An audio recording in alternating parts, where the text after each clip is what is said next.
गुरुजी प्रणाम। चरण स्पर्श। मैं उत्तर प्रदेश के बरेली ज़िले के पास में पीलीभीत ज़िला है, वहाँ का रहने वाला हूँ। मैं अपने जीवन में काफ़ी एक निम्न स्तर का जीवन व्यतीत कर रहा हूँ था और काफ़ी अपने आप को कमज़ोर महसूस करता था हर जगह से। मैंने अपने जीवन में कोई भी ऐसी सार्थकता या अपने जीवन का कोई भी ऐसा महत्व नहीं समझ पा रहा था कि मैं अगर इस अपने जीवन में हूँ तो हूँ क्यों। ये मेरे जीवन की बड़ी विभिन्नता रही है। बचपन से ही थोड़ा सा परेशान रहा शरीर की वजह से। अचानक ही मेरे मन में एक तरीके का भाव जागा। माँ से तो हर तरीके से जुड़ा हुआ हूँ, कभी शेरावाली के रूप में, कभी कैसे भी। माँ से मेरा अलग तरीके से रहा है, लेकिन माँ के जब इस रूप को मैंने जाना तब मैंने माँ के पीताम्बर स्वरूप माँ बगलामुखी रूप को का स्मरण किया। मैं बहुत समय तक ऐसे ही माँ के नाम का जप करता रहा। नमामि पीताम्बराय नमः ऐसे करके मैं करता रहा। फिर कुछ समय बाद मुझे अपने एक गुरुजी थे, उनका थोड़ा सा सानिध्य मिला, जो जिन्होंने मुझे माँ के सतनाम का पाठ करवाया, जिसे मैंने पूर्ण किया था। सतनाम के पाठ को जब मैंने काफ़ी समय तक पूर्ण कर लिया, तो उसके बाद भी मुझे माँ की कुछ ज़्यादा कृपा की प्राप्ति नहीं हो पाई थी। लेकिन धीरे धीरे मैं उससे सतनाम को करता रहा। काफ़ी समय व्यतीत हो गया। फिर अचानक ही एक उज्जैन से गुरुजी थे, उनका सानिध्य मुझे प्राप्त हुआ, उन्होंने मुझे गुरु दीक्षा दी। गुरु दीक्षा के दौरान मुझे गुरु मंत्र दिया और एक एक करके मैंने जो भी उन्होंने दिया उन्हें जाप किया उसका मैंने लगातार, जिससे कुछ मेरे बदलाव हुआ मेरे जीवन में। तो कुछ बदलाव ऐसा हुआ जिससे मुझे लगने लगा हाँ, कुछ मेरे माँ की कृपा प्राप्त हो रही है। अब मैं इस समय जहाँ पर हूँ तो माँ से मेरा लगाव इतना ज़्यादा है कि मैं माँ के इस शरण में बिल्कुल रहना चाहता हूँ। मुझे माँ की कृपा हर तरीके से प्राप्त हो, बस यही आशीर्वाद लेने मैं आपके की शरण में आया हूँ। कुछ काम की व्यवस्था के कारण, कुछ कारणों के कारण मैं अब इस समय माँ की पूजा आराधना से थोड़ा सा दूर हो गया हूँ। सबसे बड़ा अनुभव मैंने तब किया था जब एक समय मेरी यहाँ से काफ़ी लोगों की नौकरी जा रही थी।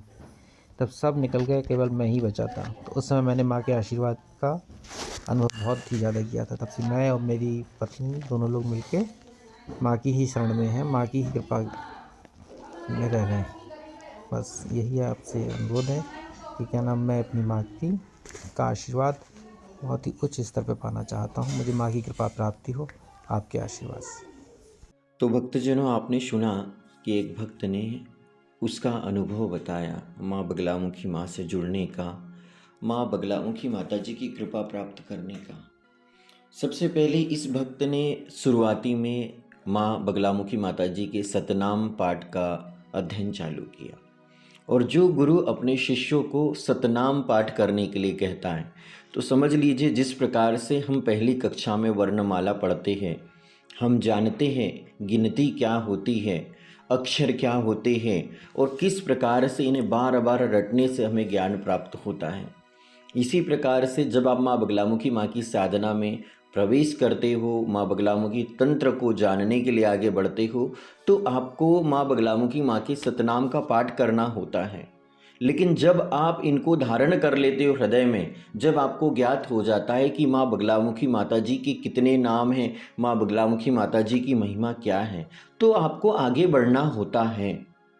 जिस प्रकार भौतिक जगत की हम पढ़ाई करते हैं और पहली कक्षा के गुरु को प्रणाम करके दूसरी कक्षा में प्रवेश करते हैं, तो हमें फिर बहुत कुछ जानने को मिलता है, बहुत कुछ सीखने को मिलता है। इसका अर्थ यह स्पष्ट होता है कि आप माँ बगलामुखी साधना में एक से अधिक गुरु बना सकते हैं। हम कभी भी पिछले गुरु की निंदा नहीं करते हैं। हमने अगर भौतिक जगत की भी पढ़ाई की है तो हमारे लिए चाहे पहली कक्षा के गुरु हो या पाँचवीं कक्षा के गुरु हो या 12वीं कक्षा के गुरु हो, हमें सभी को आदरपूर्वक प्रणाम करना होता है। और हम हृदय से मानते हैं, क्योंकि पहली कक्षा के गुरु नहीं होते तो हमें वह 12वीं कक्षा के गुरु नहीं मिलते हैं। लेकिन मैं आपको बताना चाहूँगा 99% लोग इसी जगह असफल होते हैं, क्योंकि जिस गुरु ने पहली कक्षा की पढ़ाई की है, पहली कक्षा के बारे में जानता है, वो वर्णमाला के बारे में जानता हो, वह अभिमानवश, लालचवश, अहंकारवश, अष्टांग योग के नियमों का उल्लंघन करते बस यम नियम आसन प्राणायाम प्रत्याहार धारणा और ध्यान और समाधि, इन सब चीज़ों का उल्लंघन करते हुए वह गुरु अपने आप को ब्रह्मज्ञानी गुरु मानता है और ब्रह्मज्ञानी शिष्य बना लेता है और शिष्य को कहता है कि बस आप सतनाम का पाठ करो, आप बस यह हृदय कवच पढ़ो, आप बस यह एक अक्षरी मंत्र पढ़ो, बस आप ये पंच अक्षरी मंत्र पढ़ो। तो इस प्रकार से एक मूर्ख गुरु मूर्ख शिष्यों को चेला बना लेता है और न उनके भाग्य में उदय होने देता है, न खुद के भाग्य में उदय करता है, क्योंकि गुरु तो एक ज्ञान की गंगा है।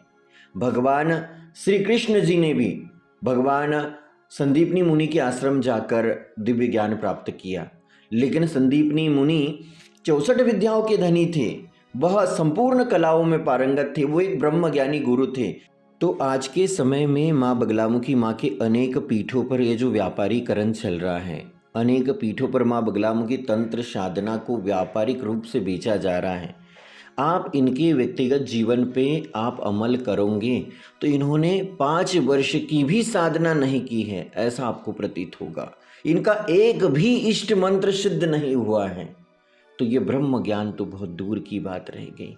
इनके जीवन में आपको कोई ऐसा परिवर्तन भी नहीं दिखेगा जो परिवर्तन मूलाधार चक्र जागने वाले सिद्ध साधक योगी मुनि तपस्वियों के अंदर मिलता है, जो परिवर्तन कुंडलिनी शक्ति जागृत करने वाले योगी महात्मा को मिलता है। आपको यह बताना चाहूँगा कि किसी ऐसे पहली कक्षा में पढ़ रहे गुरु के चैनल को देख के, यूट्यूब को देख के आप समझ सकते हो कि इस गुरु ने कहाँ तक पढ़ाई की है। और अगर आपकी भी गुरु ऐसे हैं तो उन्हें बदल दो, वरना आपका ये जीवन इस भोग काल में ही गुजर जाएगा। आपको फिर अगला जन्म लेकर फिर वहीं से आपकी साधना आरंभ करना होगा। और इस जन्म में कुछ करना चाहते हो, कुछ बनना चाहते हो, अपने शारीरिक रोगों से मुक्ति पाना चाहते हो, अपने जीवन में जो बाधाएं आ चुकी हैं उससे संभलना चाहते हो, तो आपको ऐसे गुरु को पहचानना होगा, ऐसे गुरु को समझना होगा। ऐसे गुरु के यूट्यूब चैनल पर आप जाओगे, यूट्यूब चैनल की विज़िट करोगे तो आपको कई प्रकार के टोने टोटके देखने को मिलेंगे। आप बगलामुखी माँ के सहस्त्र नाम का पाठ कर लो, ये आपकी मनोकामना पूर्ण हो जाएंगी। आप माँ बगलामुखी माता जी का हृदय कवच मंत्र पढ़ लो, आपको ये लाभ प्राप्त हो जाएगा। माँ बगलामुखी माता की ये दंड विधान कर लो, ऐसा आपके जीवन में परिवर्तन हो जाएगा। फिर बगलामुखी माता जी की तो भक्ति रही दूर, तारा माता की वीडियो डालना चालू कर देंगे, हनुमान जी की वीडियो डालना चालू कर देंगे। बहुत सारा मिक्स मसाला, जैसे कि किराना की दुकान है, जैसे कि इन लोगों ने पूरे देवी देवताओं को इनके वश में करके रखा है, इन्होंने सिद्ध करके रखा है कि कोई भी देवी देवता का मंत्र उठा लो, ले लो, जाप कर लो, आपका काम हो जाएगा। महाविद्याओं के मंत्र, हनुमान जी महाराज जी का, भैरव जी महाराज जी का मंत्र ऐसे सिद्ध नहीं होता है। माँ बगलामुखी माता जी का एक ही मंत्र, अगर 36 अक्षरी मंत्र की आपकी दीक्षा है तो आपके सारे कार्य बना देगा। एक ही मंत्र से आपके सारे प्रयोग सिद्ध हो जाएंगे, एक ही मंत्र से आपको आत्मज्ञान प्राप्त हो जाएगा, एक ही मंत्र से आपकी कुंडलिनी शक्ति जागृत हो जाएंगी। क्योंकि एक ही मंत्र का जो शत विधान है, जो गुप्त विधि है, जो क्रिया योग की विधि है, उसमें पूरे रहस्य छिपे हुए हैं। उसी गुप्त विधि के अंतर्गत आता है भगवान गुरुदेव जी का ध्यान करना, गुरु को प्रबल करना, गुरु कृपा से भगवान गणेश जी को प्रसन्न करना, गणेश जी का ध्यान करना, हरिद्रा गणपति की कृपा से राहु केतु और बुध को प्रबल करना, उसी परंपरा में आगे चलकर भगवान शिव को प्रबल करना, हनुमान जी और भैरव जी महाराज को ध्यान के रूप में प्रसन्न करना। भैरव तंत्र इस संसार का सबसे बड़ा तंत्र है, भैरव तंत्र, उस तंत्र को जागृत करके सुरक्षा घेरा बनाना और उसी तंत्र के बाद माँ बगलामुखी ध्यान करके माँ बगलामुखी अनुष्ठान से सर्व कार्य सिद्ध करना। तो यह ज्ञान की गंगा है। एक जो दिव्य गुरु है, जो गुरु समुद्र तक पहुँचे हैं, उसके पास खजाना है। इसीलिए पहली कक्षा में पढ़ रहे या पहली कक्षा को पढ़ा रहे गुरुओं का त्याग करो, अर्थात मोह खत्म करो। क्योंकि जब तक तुम मोह खत्म नहीं करोगे तब तक तुम आगे नहीं बढ़ पाओगे। मैं ये नहीं कहता हूँ कि आप निंदा करो, लेकिन जब तक इस गुरु की शरण नहीं छोड़ोगे तब तक जो जीवन के सपने हैं, जो जीवन का मार्ग है, जो जीवन के लक्ष्य हैं, वह आपको प्राप्त नहीं हो पाएंगे। और वह गुरु सिर्फ आपको आश्वासन देते रहेंगे कि बेटा ये पढ़ लो, बेटा ये हो जाएगा, हो जाता है बेटा, माँ की कृपा हो जाएंगी। अनेक प्रकार के दिलासे देना चालू कर देगा वह गुरु। लेकिन भगवान परशुराम जी जैसे, भगवान कृष्ण जैसे, भगवान राम जैसे रणभूमि में नहीं उतरेगा। वो कर्म करो और फल पाओ। आप सभी को मैं आमंत्रित करता हूँ माँ बगलामुखी पीठ, जिला बैतूल, मध्य प्रदेश। आपको मिलेगा ज्ञान कांड, भक्ति कांड और कर्म कांड।